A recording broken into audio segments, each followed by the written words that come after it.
अस्सलामु अलैकुम दोस्तों। ये पक्का रास्ता, ये कारपेट रोड, ये पक्का रास्ता मेरे दोस्तों के सामने अच्छी तरह देख लो, क्योंकि अज वाला अपना ये रकबा मेरे दोस्तों के बड़ा ही पसंद आना है, क्योंकि ऐसी ज़मीन भी कदे कदे ही मिलती होंगी है। दोस्तों ये 22.5 एकड़ ज़मीन है, यानी कि 22 एकड़ ते 1 बीघा ऊपर ये सामने अपनी ज़मीन हैगी है। पक्के रोड ते माशाल्लाह 1450 फुट फ्रंट है जी, मुकम्मल, ना थोड़ा ना ज़्यादा, मुकम्मल, यानी कि मिनती किता होया, यानी कि मिणिया होया। 1450 फुट इस पक्के रोड ते अपनी ज़मीन दा फ्रंट है। अपनी 22.5 एकड़ ज़मीन दा इस पक्के रोड ते 1450 फुट फ्रंट है। इस ज़मीन दोस्तों के सामने आबाद ते प्लेन, बिजली मौके ते मौजूद है, बल्कि बिजली वाले खंबे अपनी ज़मीन के विचों लंघते पे जे। आबादी के इंतहाई करीब बिजली मौके ते मौजूद है, अपनी ज़मीन के अंदर बिजली मौजूद है। ते नीचे दोस्तों 70 फुट ते शर्तिया मिठा पानी ते बेशुमार पानी मिलेगा। नाल मैं सामने जूम करके दोस्तों आबादी दिखा भी दिया कि आस पास आबादी ही आबादी है। आबादी के दरम्यान दे विच ये ज़मीन की बड़ी ही खास लोकेशन है। तो जिमें कि मैं दोस्तों सामने दिखा रहा रस्ता, यानी कि रस्ता दूई साइड तो लगता पे, यानी कि कार्नर ये ज़मीन है अपने कोले।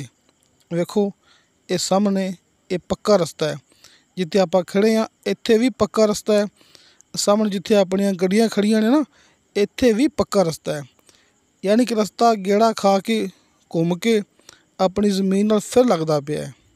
यानी कि तुसी दोस्त इंज समझ लो कि चारों तरफ इनके पक्का रोड लगता पे जी। इत्थे भी रस्ता है ते दूई साइड ते भी रस्ता है। एक कार्नर ज़मीन है, एक कार्नर ये प्लाट है मेरे दोस्तों के सामने। वेखो आप अच्छी तरह दोस्तों ये जूम करके अपनी सारी ये ज़मीन ये रस्ते ते खड़े होके दिखा रहे हैं। ये तमाम अपनी ज़मीन है। सामने आबादी वेख लो, सामने ये डेरे वेख लो, और सामने जो रस्ता है वह भी अपनी ज़मीन के नाल लगता पे। यानी कि इसलिए इंदा 1450 फुट फ्रंट है ये पक्के रस्ते ते। 22.5 एकड़ ज़मीन, 1450 फुट इंदा पक्के रोड ते फ्रंट है। ਜਿਹੜੇ मेरे दोस्त अक्सर कहते होंगे ना, ਆਪਾਂ ਨੂੰ मैसेज करते होंगे ने कि ज़मीन मोटरवे के इंतहाई करीब होवे। तो दोस्तों मोटरवे के इंतहाई करीब अपने को ये ज़मीन है। नीला दूला इंटरचेंज तो सिर्फ 15 मिनट की ड्राइव ये ज़मीन है, यानी कि नीला दूला इंटरचेंज तो सिर्फ 15 मिनट की ड्राइव हैगी जे, मुकम्मल गारंटी नाल मोटरवे के इंतहाई करीब। दोस्तों ये ज़मीन किसी भी किस्म के फार्म हाउस के शौकीन हज़रात लई, ज़राअत के शौकीन हज़रात लई, इन्वेस्टर हज़रात लई, बागात के शौकीन हज़रात लई, जैतून के बाग के शौकीन हज़रात लई, किसी भी किस्म के बागात के शौकीन हज़रात ते खास तौर पर प्लाट की कटिंग, जड़े मेरे दोस्त कहते ना कि ज़मीन ऐसी हुए जड़ी कि बहुत जल्द प्लाट की कटिंग विच इस्तेमाल हो सके। दोस्तों ये ज़मीन इन्हां कामां लई बड़ी ही खास हैगी जे, क्योंकि इस ज़मीन की लोकेशन बड़ी खास है। मैं दोस्तों उर्दू दे विच भी बयान कर देना, क्योंकि मेरे पख्तून दोस्त जड़े कि मेरी वीडियो बड़ी पसंद करते हैं, लाइक करते हैं, शेयर करते हैं, जिन्हां विच मैं अक्सर शराज खान, उमर ज़ई साहब की गल करता हुन्ना कि मेरी हर वीडियो ते उन्हां दा कमेंट हुंदा है, व्हाट्सएप ते मैसेज करते हैं। इसलिए मैं अपने पख्तून दोस्तों लई उर्दू दे विच लाजमी गल करांगा। दोस्तों तहसीलो ज़िला चकवाल का इलाका है, ज़िला भी चकवाल, तहसील भी चकवाल। मोटरवे के इंतहाई करीब, नीला दूला इंटरचेंज से सिर्फ 15 मिनट की ड्राइव। 22.5 एकड़ ये ज़मीन, यानी कि 22 एकड़ और 1 बीघा ऊपर। नीचे मेरे दोस्तों को 70 फुट पर शर्तिया मीठा पानी और बेशुमार पानी मिलेगा। बिजली अपनी ज़मीन के अंदर मौजूद है। बिजली वाले खंभे आप दोस्तों के सामने। आबादी के दरमियान में ज़मीन है। आसपास आबादी ही आबादी है। आबादी के दरमियान में ये ज़मीन है।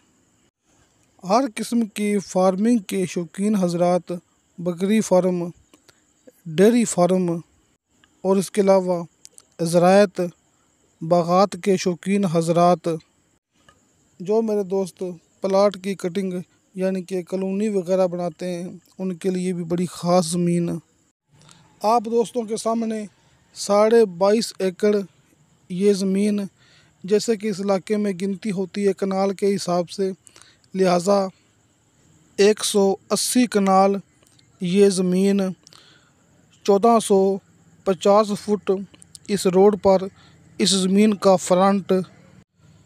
टोटल ज़मीन एक ही मालिक के नाम पर रीसेल रकबा है, यानी कि एक बंदे ने देने हैं इसके बयान। रकबा मुकम्मल मिलेगा, कम नहीं मिलेगा। तो दोस्तों इस ज़मीन की डिमांड की है मालिक ने फ़ी एकड़ के हिसाब से 36 लाख रुपया। दोस्तों 36 लाख रुपया फ़ी एकड़ के हिसाब से इस ज़मीन की डिमांड है। जैसे कि इलाका चकवाल का है, यहाँ पर गिनती कनाल के हिसाब से होती है। 180 कनाल ये ज़मीन है। फ़ी कनाल इस ज़मीन की डिमांड बनती है 4,50,000 रुपया। दोस्तों 4,50,000 रुपया फ़ी कनाल, यानी कि 4.5 लाख रुपया फ़ी कनाल और 36 लाख रुपया फ़ी एकड़ इस ज़मीन की मालिक ने डिमांड की है। रोड पक्का रास्ता आप दोस्तों के सामने। यहाँ पर माशाल्लाह इस ज़मीन का 1450 फुट फ्रंट है। ते मेरे प्यारे दोस्तों, बाकी गल उवें ही है जिवें मैं हर मूवी दे विच गल करदा हुन्ना कि इस इलाके 'च हल्के फुल्के बयाने दे नाल दोस्तों नूं मिलेगा मुकम्मल दी मुकम्मल ज़मीन दा कब्ज़ा, यानी कि तुहानूं पहले कब्ज़ा मिल जाएगा, बाकी तमाम गल्लां बाद वालियां ने। हल्के फुल्के बयाने ते दोस्तां नूं लैके देवांगे पहले मुकम्मल ज़मीन दा कब्ज़ा। अपनी ज़मीन दे चारों तरफों बाउंड्री लगी हुई है, यानी कि बाड़ लगी हुई है, हदबंदी कायम की हुई है। हाजी अरफान अब्बास साहब दे नंबर दोस्तां ने सामने स्क्रीन ते देख ले होने ने।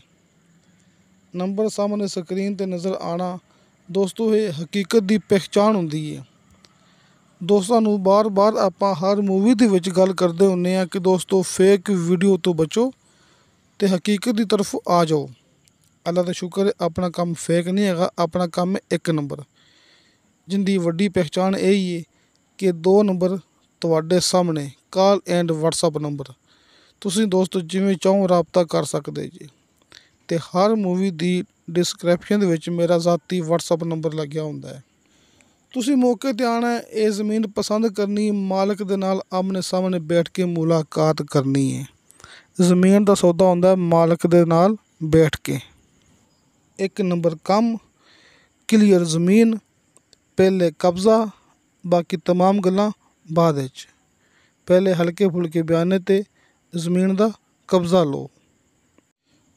ते दोस्तों इंशाअल्लाह ताला बाशर्ते ज़िंदगी बाफज़ले खुदा मिलांगे अगली वीडियो ते।